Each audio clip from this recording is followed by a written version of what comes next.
नमस्कार दोस्तों, स्वागत है आप सभी का शिखर सिविल सर्विसेज में। आज की क्लास पेड से संबंधित है, हमारी 7वीं टारगेट सीरीज है। ठीक है, तो इसमें हमने हिस्ट्री से संबंधित 35 क्वेश्चन रखा है वैदिक काल से। इसमें वैदिक काल में ऋग्वैदिक काल और उत्तर वैदिक काल दोनों से संबंधित क्वेश्चन हैं। साथ साथ 15 क्वेश्चन भारतीय संविधान और राज्य व्यवस्था की नागरिकता से संबंधित 15 क्वेश्चन रखा है। दोनों सेक्शन से मिलाकर यह 50 क्वेश्चन की सीरीज है। तो इस प्रकार से हम एक क्लास में दो सब्जेक्ट के टॉपिक को एमसीक्यू के रूप में टॉपिक वाइज ले आ रहे हैं। ठीक है, तो चलिए आज की क्लास को शुरू करते हैं पहले क्वेश्चन से। पहला हमारा क्वेश्चन है, सर्वप्रथम 1853 में आर्य शब्द का प्रयोग किसके लिए किसने एक श्रेष्ठ जात के आशय के रूप में किया था। ठीक है, इसमें यही पूछा गया है कि 1853 में आर्य शब्द का प्रयोग एक श्रेष्ठ जात के लिए कौन प्रयोग किया था। Option A Max Muller, option B Bal Gangadhar Tilak, option C Dayanand Saraswati, option D है अविनाश चंद्र दास। तो इसे हमारा ऑप्शन ए सही है। मैक्स मुलर ने 1853 में आर्य शब्द के लिए एक श्रेष्ठ जात का प्रयोग किया था। और जो बाल गंगाधर तिलक थे, इन्होंने बताया था कि आर्य उत्तरी ध्रुव से आए हैं, जबकि दयानंद सरस्वती ने बताया था आर्य तिब्बत से आए हैं। ठीक है, इस तरह फैक्ट को याद रखिएगा। बाल गंगाधर तिलक ने बताया था कि आर्य जो थे उत्तरी ध्रुव से आए थे, और दयानंद सरस्वती ने बताया था कि आर्य जो थे तिब्बत से आए थे। और मैक्स मुलर ने श्रेष्ठ जातियों के लिए आर्य शब्द का प्रयोग किया था। आगे देखते हैं दूसरा क्वेश्चन। व्याख्या को आप ध्यान से सुनिएगा, आप एक्स्ट्रा क्वेश्चन से ज्यादा नॉलेज पाएंगे, क्योंकि क्वेश्चन तो एक है, लेकिन व्याख्या में हम अगर ऑप्शन से बनने वाला होगा तो हम 2-3 व्याख्या उसको कर देंगे। दूसरा हमारा क्वेश्चन है, विद्वान मैक्स मुलर के अनुसार आर्यों का मूल निवास स्थान कहाँ था। इसमें यह पूछा गया है कि मैक्स मुलर के अनुसार आर्यों का मूल निवास स्थान कौन सा। तो तिब्बत तो मैंने बताया कि दयानंद सरस्वती ने इसको बताया था। ठीक है, और उत्तरी ध्रुव बाल गंगाधर तिलक ने बताया था। ठीक है, तो इसे ऑप्शन बी सही है। मध्य एशिया यानी बैक्ट्रिया आर्यों का मूल निवास स्थान था, मैक्स मुलर ने बताया। ठीक है, अगला क्वेश्चन देखते हैं, तीसरा क्वेश्चन। बाल गंगाधर तिलक के अनुसार आर्यों का मूल निवास स्थान कौन था। बाल गंगाधर तिलक के अनुसार आर्यों का मूल निवास स्थान कौन था।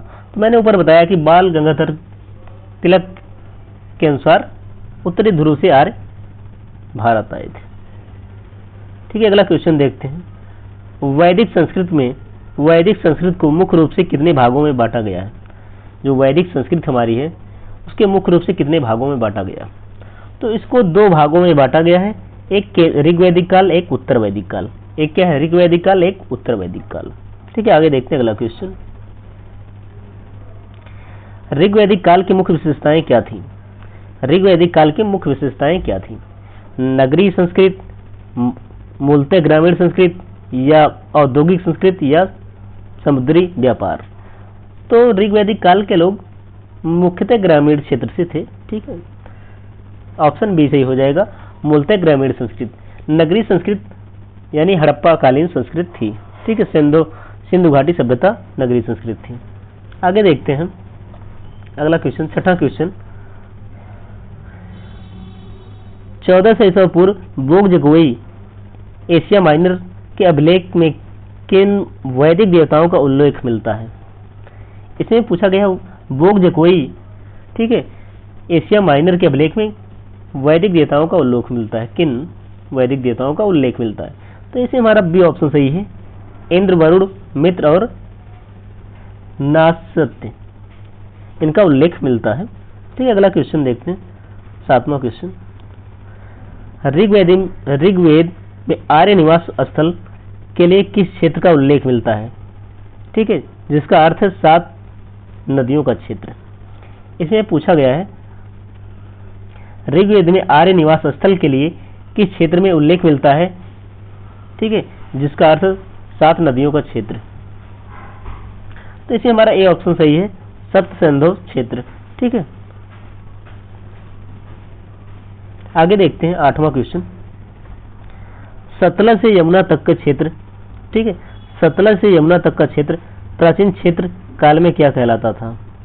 ठीक है, सतलज से यमुना तक का क्षेत्र क्या कहलाता था? ठीक है, option A Brahmavart, option B Brahma Rishi Vart Desh, option C Aryavart, option D Saptasindhu. तो इसमें हमारा ऑप्शन ए सही है। इसमें ब्रह्मवर्त कहलाता था। कहां से कहां तक?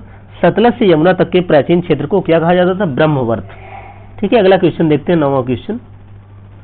ऋग्वेद में कुल कितनी नदियों का उल्लेख किया गया है? ठीक है, इसमें पूछा गया कि ऋग्वेद जो है उसमें कितनी नदियों का उल्लेख किया गया। तो ऑप्शन है 21, ऑप्शन बी है 25, ऑप्शन सी है 31, ऑप्शन डी है 50। तो इसमें हमारा ऑप्शन सी सही है, 31 नदियों का उल्लेख किया गया है। लेकिन सूक्तों का सॉरी 31 नहीं सही होगा, बल्कि हमारा 25 सही होगा। ऋग्वेद में नदियों का उल्लेख 25 नदियों का उल्लेख किया गया है, लेकिन सूक्तों में 21 नदियों का उल्लेख किया गया है। अगर पूछा जाए वैदिक संहिताओं में कितनी नदियों का उल्लेख किया गया है, तब 31 होगा। ठीक है, अगला क्वेश्चन देखते हैं। इसमें तो गलत दे दिया गया है, लेकिन अगर ऋग्वेद में देखा जाए तो 25 ही नदियों का उल्लेख किया गया है। देखिए, ठीक है ना, और सूक्त में 21 नदियों का, और वैदिक संहिताओं में किया जाए यानी जितनी भी संहिताएं हैं उसमें 31 नदियों का उल्लेख मिलता है। अगला क्वेश्चन देखते हैं 10वां क्वेश्चन। ऋग्वेद में सर्वाधिक पवित्र नदी किसे माना गया है? इसमें यह पूछा गया है कि ऋग्वेद में सबसे पवित्र नदी किस नदी को कहा गया है। तो ऋग्वैदिक काल में सबसे पवित्र नदी सरस्वती नदी को माना गया है। ठीक है, याद रखिएगा, सरस्वती नदी को सबसे पवित्र नदी माना गया है, और सबसे महत्वपूर्ण नदी सिंधु नदी को माना गया है। ऋग्वेद में सबसे अधिक बार सिंधु नदी का उल्लेख भी किया गया है। आगे देखते हैं 11वां क्वेश्चन। 11वां क्वेश्चन है, ऋग्वेद में किस मंडल में वर्ण व्यवस्था का उल्लेख किया गया है? इसमें पूछा गया है ऋग्वेद का कौन सा मंडल है जिसमें वर्ण व्यवस्था का उल्लेख किया गया है। वर्ण व्यवस्था तो आप समझते होंगे कि वर्ण व्यवस्था 4 थी, क्षत्रिय ब्राह्मण वैश्य शूद्र। ठीक है, क्षत्रिय ब्राह्मण वैश्य शूद्र। तो तीसरे में तो गायत्री मंत्र का उल्लेख है, याद रखिएगा। तीसरा जो मंडल है गायत्री मंत्र का उल्लेख है। 7वां जो है उसमें दशराज युद्ध का उल्लेख किया गया है, और 9वां जो है उस सोम को समर्पित है। जो 10वां मंडल है इसमें कृषि संबंधित उल्लेख किया गया है, और वर्ण व्यवस्था का भी उल्लेख किया गया है। एक बार मैं फिर से बताता हूँ। तीसरा जो मंडल है इसमें गायत्री मंत्र का उल्लेख किया गया है जो सूर्य को समर्पित है, और 7वां है उसमें दशराज का युद्ध जो पौरुषणी नदी के किनारे हुआ था उसका उल्लेख किया गया है, और जो 9वां मंडल है उसमें सोम को समर्पित है। और फिर देखते हैं 10वां मंडल है वह वर्ण व्यवस्था पर आधारित है, इसे कृषि से संबंधित वर्णन किया गया है। आगे देखते हैं 12वां क्वेश्चन। वैदिक काल में आजीवन अविवाहित रहने वाली कन्या को क्या कहा जाता था? इसमें पूछा गया वैदिक काल में जो आजीवन अविवाहित रहने वाली कन्याएं थी उन्हें क्या कहा जाता था? तो इसमें ए ऑप्शन सही है, उन्हें आमाजू कहा जाता था। क्या कहा जाता था? उन्हें आमाजू कहा जाता था, जो वैदिक काल में आजीवन विवाह नहीं करती थी कन्याएं। ठीक है, आगे देखते हैं 13वां क्वेश्चन है, वैदिक काल में भीषज शब्द का प्रयोग किसके लिए होता था? वैदिक काल में भीषज का प्रयोग सबसे पहले प्रयोग किसके लिए होता था? पुरोहित, वैद्य, सेनानी या कर संग्रहकर्ता? तो इसमें भीषज सब वैद्य के लिए प्रयोग किया होता है। ऑप्शन बी सही है कि भीषज वैद्य के लिए ऋग्वैदिक काल में प्रयोग होता था। आगे देखते हैं अगला क्वेश्चन 14वां क्वेश्चन है, प्रसिद्ध दशराज युद्ध का उल्लेख ऋग्वेद के किस मंडल में मिलता है? इसमें पूछा गया दशराज का युद्ध है ऋग्वेद के किस मंडल में मिलता है? तो मैंने ऊपर बताया कि यह 7वें मंडल में मिलता है। ठीक है, आगे देखते हैं व्याख्या और विकल्पों की व्याख्या तो मैंने ऊपर कर ही दी है। आगे देखते हैं 15वां क्वेश्चन।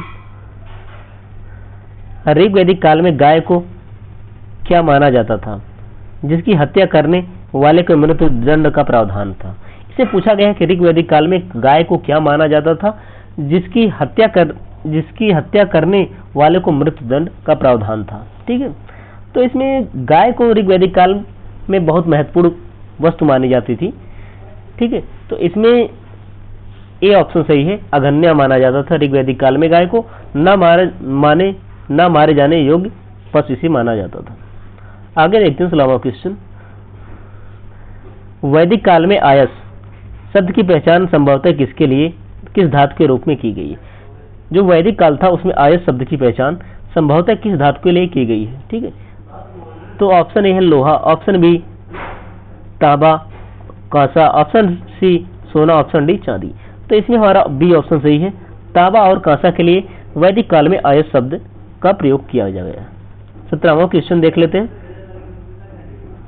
वैदिक ऋग्वेद में इंद्र को क्या कहा गया है। इसमें पूछा गया कि ऋग्वेद में इंद्र को क्या कहा गया है। इनके लिए 250 सूक्त समर्पित है। कभी कभी पूछता है ऋग्वेद में किस देवता को सबसे अधिक सूक्त समर्पित है, तो याद रखिएगा इसमें इंद्र को सबसे अधिक सूक्त समर्पित है कितना, 250, 250। उसके बाद अग्नि को कितना है, 200। ठीक है, तो ऋग्वैदिक काल में इंद्र को पुरंदर माना जाता था। ठीक है, इन्हें युद्ध के देवता और वर्षा के देवता के नाम से जाना जाता था। ठीक है, अगला क्वेश्चन देखते हैं 18वां हमारा क्वेश्चन है, प्रसिद्ध गायत्री मंत्र किस देवता को समर्पित है, इसके रचनाकार कौन है। इसमें पूछा गया है कि जो गायत्री मंत्र है तीसरे मंडल में उल्लेख है जिसका, वह किस देवता को समर्पित है और इसके रचनाकार कौन है। तो इसमें हमारा ऑप्शन बी सही है, सविता को समर्पित है, यानी सूर्य को समर्पित है ऋग्वैदिक काल में गायत्री मंत्र, और इसके रचनाकार विश्वामित्र जी हैं। ठीक है, इसमें हमारा ऑप्शन बी सही हो जाएगा। 19वां क्वेश्चन देखते हैं। 19वां क्वेश्चन है, ऋग्वैदिक काल के अध्ययन के लिए सबसे महत्वपूर्ण स्रोत कौन सा है। ठीक है, इसमें पूछा गया है उत्तर वैदिक काल के लिए अध्ययन के लिए सबसे महत्वपूर्ण स्रोत क्या है। केवल ऋग्वेद या यजुर्वेद, सामवेद, अथर्ववेद, ब्राह्मण, उपनिषद, आरण्यक या सिंधुकालीन मुहरे या विदेशी विवरण। तो इसमें हमारा ऑप्शन बी सही हो जाएगा, यजुर्वेद, सामवेद, अथर्ववेद, ब्राह्मण, उपनिषद, आरण्यक, ये सब मिलकर उत्तर वैदिक काल के अध्ययन के लिए स्रोत है। वहीं ऋग्वैदिक काल के लिए केवल ऋग्वेद ही है जो ऋग्वैदिक काल की जानकारी का प्रमुख स्रोत है। ठीक है, आगे देखते हैं। ऋग्वेद जो विश्व की पहली प्रथम पुस्तक भी है जो लिखित रूप में प्राप्त हुई है। आगे देखते हैं 20वां क्वेश्चन, उत्तर वैदिक काल की संस्कृत के लोगों का मुख्य केंद्र क्या था। उत्तर वैदिक संस्कृत के लोगों का मुख्य केंद्र क्या था। ठीक है, सप्त सिंधु क्षेत्र या मध्य क्षेत्र, सरस्वती नदी से लेकर गंगा दोआब तक या नर्मदा घाटी तक या दक्षिण भारत तक। तो इसमें हमारा बी ऑप्शन सही है, मध्य देश से लेकर सरस्वती से लेकर गंगा नदी दोआब तक उत्तर वैदिक काल में संस्कृत का मुख्य केंद्र लोगों का था। ठीक है, आगे देखते हैं 21वां क्वेश्चन। 21वां क्वेश्चन है, सर्वप्रथम जबलोपनिषद में किसका विवरण मिलता है। ठीक है, इसमें पूछा गया सर्वप्रथम जबलोपनिषद में किसका विवरण मिलता है। 4 आश्रमों का, ऑप्शन बी 4 वर्णों का, ऑप्शन डी 16 संस्कारों का, ऑप्शन डी विवाह के 8 प्रकारों का। तो जबलोपनिषद में सर्वप्रथम 4 आश्रम का उल्लेख मिलता है। कौन कौन से, गृहस्थ, वानप्रस्थ, संन्यास और ब्रह्मचर्य। क्या है, कौन कौन से आश्रम थे, ब्रह्मचर्य, गृहस्थ, वानप्रस्थ, संन्यास। ठीक है, आगे देखते हैं अगला क्वेश्चन। 22वां क्वेश्चन हमारा है,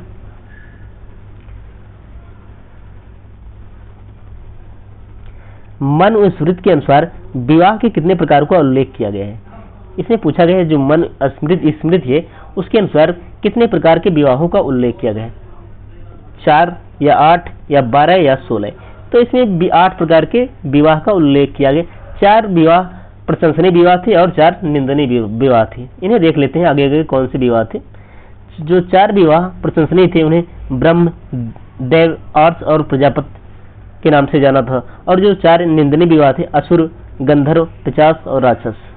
ठीक है, इस प्रकार के 4 निंदनीय और 4 प्रशंसनीय विवाह मन और स्मृति में 8 विवाहों का उल्लेख किया गया है। इन विवाहों को हम किसी थ्योरी वाली क्लास में अच्छे से समझेंगे। 8 विवाह थे, उनमें कौन कौन सी, कब इन्हें ब्रह्म कहा जाता था, कब इन्हें दैविक कहा जाता था, कब आर्ष कहा जाता था, कब प्रजापति और कब असुर कहा जाता था। ठीक है, तो जैसे असुर हो गया विवाह, तो इसमें क्या है, जब पिता पैसे से किसी कन्या को बेच दे किसी को तो उसे असुर विवाह बोला जाता था। ठीक है।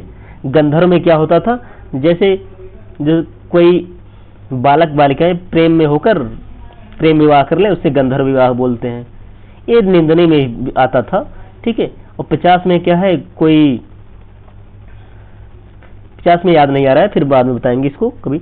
और ब्रह्म था कि ब्रह्म था कि जैसे कोई एज मतलब उम्र हो जाए बालिका की तो उसका पिता किसी योग्य कन्या किसी योग्य वर्ग के साथ कर दे तो उसे ब्रह्म विवाह के नाम से जानते थे। इस प्रकार 8 प्रकार के विवाहों का उल्लेख मनुस्मृति में किया गया है। ठीक है। कभी जो थ्योरी वाली क्लास में सबको अच्छे से कवर करेंगे। ठीक है। तो 23वां हमारा क्वेश्चन है, उत्तर वैदिक काल में राजा के राज्याभिषेक से संबंधित कौन से यज्ञ प्रमुख था। इसमें पूछा गया उत्तर वैदिक काल में राजा के राज्याभिषेक से संबंधित कौन सा यज्ञ प्रमुख था। तो इसमें हमारा बी ऑप्शन सही है, राजसूय यज्ञ कराया जाता था राज्याभिषेक के समय में। ठीक है। अगला क्वेश्चन देखते हैं 24वां। शतपथ ब्राह्मण ग्रंथ में कृषि से संबंधित कितनी क्रियाओं का उल्लेख किया गया है। शतपथ ब्राह्मण है, उसमें कृषि से संबंधित कितनी क्रियाओं का उल्लेख किया गया। इसका देखो प्रश्न में ही उत्तर दे दिया गया है कि जुताई, बुआई, कढ़ाई, मढ़ाई, यानी 4 प्रकार की क्रियाओं का उल्लेख किया गया है। सी ऑप्शन सही हो जाएगा। आगे देखते हैं 25वां क्वेश्चन। उत्तर वैदिक काल में व्यक्तियों के जीवन को सफल बनाने के लिए कितने ऋणों से छुटकारा पाना आवश्यक था। उत्तर वैदिक जो काल था उसमें व्यक्तियों को जीवन को सफल बनाने के लिए कितने ऋणों को छुटकारा पाने आवश्यक था। इसमें 3 ऋण थे। क्या थे? पितृ ऋण, ऋषि ऋण और देय ऋण। इसमें क्या था, पितृ ऋण का फर्ज यह था कि बच्चे को जन्म देना, और ऋषि ऋण का मतलब उसे ज्ञान प्राप्त करवाना, फिर देव ऋण का मतलब उसे संन्यास ग्रहण कर धार्मिक कार्य को करना। ठीक है। इस प्रकार से 3 ऋणों का उल्लेख किया गया था। आगे देखते हैं अगला क्वेश्चन 26वां क्वेश्चन है, उत्तर वैदिक काल में ऋग्वेद में देवताओं के स्थान पर किन्हें सर्वोच्च स्थान मिला। पूछा गया कि उत्तर वैदिक काल में ऋग्वेद में जो देवता थे उससे उनके स्थान पर किसे सर्वोच्च स्थान मिला। तो इसमें हमारा ये ऑप्शन सही हो जाएगा, प्रजापति को श्रेष्ठ स्थान मिला। और ऋग्वैदिक काल में इंद्र को सर्वप्रथम स्थान मिला था, वहीं जब उत्तर वैदिक काल आता था उसमें प्रजापति को मतलब पहले स्थान पर माना गया। आगे देखते हैं अगला क्वेश्चन 27वां क्वेश्चन। सर्वप्रथम शतपथ ब्राह्मण में किसका उल्लेख किया गया है। इसे पूछा गया है कि शतपथ ब्राह्मण में सर्वप्रथम किसका उल्लेख किया गया। पुनर्जन्म के सिद्धांत, ऑप्शन बी गायत्री मंत्र, ऑप्शन सी 4 वेदों का, ऑप्शन डी 4 वर्ण व्यवस्था का। तो इसमें हमारा ए ऑप्शन सही है, पुनर्जन्म के सिद्धांत का उल्लेख किया गया है शतपथ ब्राह्मण में। आगे देखते हैं 28वां क्वेश्चन, सांख्य दर्शन के प्रवर्तक कौन थे। इसमें पूछा गया है सांख्य दर्शन के प्रवर्तक कौन थे। Option A Kapil, option B Patanjali, option C Gautam, option D Jaimini. तो सांख्य के प्रवर्तक कपिल जी थे। ठीक है। पतंजलि भाष्य के रचयिता थे। ठीक है। पतंजलि योग के भी संबंधित थे, प्रवर्तक थे। गौतम न्याय के थे। जैमिनी थे, ये पूर्व मीमांसा के थे। ठीक है। जैमिनी कौन से? पूर्व मीमांसा के। और उत्तर मीमांसा के बदनायण थे। ठीक है। उत्तर मीमांसा के बदनायण थे। 6 दर्शन होते थे, कौन से? आप कमेंट बॉक्स में जरूर बताइएगा 6 दर्शन कौन कौन से हैं। ठीक है। आगे देखते हैं 29वां क्वेश्चन। उपनिषदों में स्त्रियों को क्या कहा गया। उपनिषद जो है उसमें स्त्री को क्या कहा गया है। तो उपनिषद है जो उसमें स्त्री को अर्धांगिनी बोला गया है। क्या बोला गया है? अर्धांगिनी बोला गया है। ठीक है।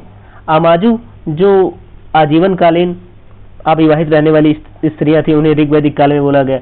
दुहिता उन्हें बोला जाता था ऋग्वैदिक काल में जो स्त्रियां बालिकाएं गाय से दूध निकालती थी। ठीक है। कैपुट मतलब कंजूस होता है। ठीक है। इसका मतलब यहाँ पर कुछ ऐसा नहीं। ऋग्वैदिक आर्यों की शिक्षा की प्रणाली कैसी थी। इसमें पूछा गया है कि ऋग्वैदिक जो आर्य थे उनकी शिक्षा की प्रणाली कैसी थी। ऑप्शन ए लिखित थी, ऑप्शन बी मौखिक थी, ऑप्शन सी मुद्रित थी, ऑप्शन डी उत्कीर्णित थी।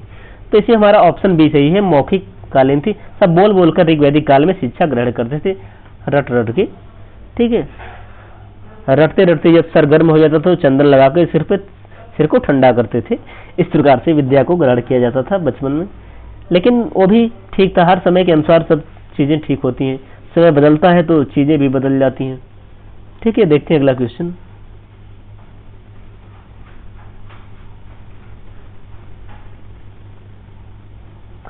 एक तीसरा हमारा क्वेश्चन है, वैदिक आर्य स्वर्ण चांदी ताम्र लोहे में से किससे परिचित नहीं थे। इसे पूछा गया है कि वैदिक आर्य जो थे स्वर्ण चांदी ताम्र लोहे में से किससे परिचित नहीं थे।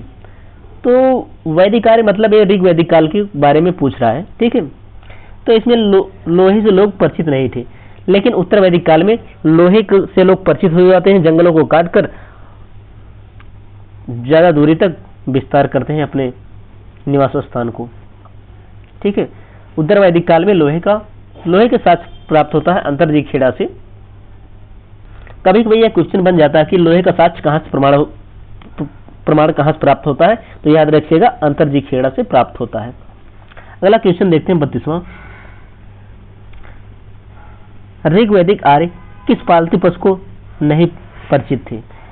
इससे पूछा गया ऋग्वैदिक जो आर्य थे किस पालतू पशु को नहीं परिचित थे, यानी किस पालतू पशु को नहीं जानते थे। ठीक है, ऑप्शन सी सही है, हाथी और बाघ को नहीं जानते थे, घोड़ा गाय और कुत्ता को जानते थे। कुत्ता तो पाषाण काल से ही लोग जानते थे, तो क्यों ना जानेंगे। आगे देखते हैं 33वां क्वेश्चन। उत्तर वैदिक काल में काल के अध्ययन के लिए कौन सा मृदभांड एक महत्वपूर्ण साक्ष्य। इसे यह पूछा गया है जो उत्तर वैदिक काल है उसके अध्ययन के लिए कौन सा मृदभांड उसका महत्वपूर्ण साक्ष्य। तो इसे हमारा ए ऑप्शन सही है, चित्रित धूसर मृदभांड उत्तर वैदिक काल के अध्ययन के लिए बहुत इंपॉर्टेंट साक्ष्य। ठीक है, आगे देखते हैं 34वां क्वेश्चन। वैदिक सभ्यता के संदर्भ में बलि क्या था। इसे पूछा गया कि वैदिक सभ्यता के संदर्भ में बलि का क्या अर्थ था। राजा द्वारा स्वेच्छा से दिया जाने वाला कर, या युद्ध में दी जाने वाली बलि, या पशुओं की पूजा, या भूमि का किराया।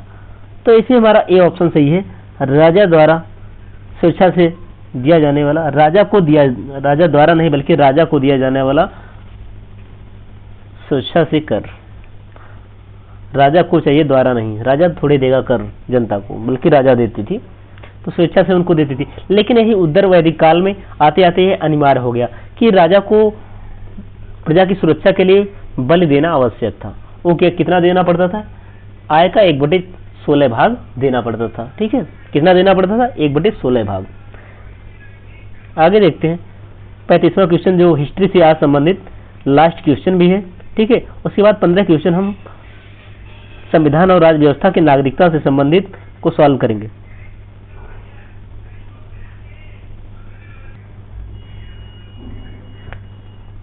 महाकाव्य काल में सबसे बड़ा महाकाव्य काल कौन था। ठीक है, तो इसे महाभारत महाकाव्य काल में सबसे बड़ा काव्य था। उसके बाद महाकाव्य काल में रामायण भी आता है। ठीक है, भागवत गीता ये सब नहीं है, महाकाव्य काल में महाभारत और रामायण आता है। अब देखते हैं 36वें क्वेश्चन से हम संविधान और राज्य व्यवस्था के नागरिकता से संबंधित क्वेश्चन को देखेंगे। 36वां हमारा क्वेश्चन है, भारतीय संविधान के किस भाग में नागरिकता से संबंधित प्रावधान है। ठीक है, तो ऑप्शन ए है भाग 1, ऑप्शन बी है भाग 2, 5 से 11 अनुच्छेद 5 से 11 तक, ऑप्शन सी है भाग 3, ऑप्शन डी है भाग 4। तो इसे हमारा बी ऑप्शन सही है, भाग 2 में अनुच्छेद 5 से 11 तक नागरिकता का उल्लेख किया गया। भाग 1 में केंद्र और राज्य संबंधित प्रावधान का उल्लेख है, भाग 3 में मौलिक अधिकार है, और भाग 4 में हमारा डीपीएसपी यानी directive principle of state policy यानी नीति निर्देशक तत्व शामिल है। ठीक है, आगे देखते हैं 37वां क्वेश्चन। भारतीय संविधान में किस प्रकार की नागरिकता का प्रावधान है। ऑप्शन ए दोहरी, एकल या त्रिस्तरीय या बहुस्तरीय, या एकल। इसमें हमारा ऑप्शन बी सही है, एकल नागरिकता का प्रावधान है भारतीय संविधान में। यह ब्रिटेन से लिया गया है। कभी कभी पूछता है कि यह नागरिकता का एकल प्रावधान कहाँ से लिया गया है, तो याद रखिएगा ब्रिटेन से लिया गया है। 38वां क्वेश्चन, संसद ने नागरिकता अधिनियम कब पारित किया था? ठीक है, संसद ने नागरिकता अधिनियम कब पारित किया था? ए 1950, बी 1955, 1986 या 2003? तो हमारा बी ऑप्शन सही है। 1955 में संसद ने नागरिकता अधिनियम पारित किया था पहली बार। ठीक है, अगला क्वेश्चन देखते हैं 39वां।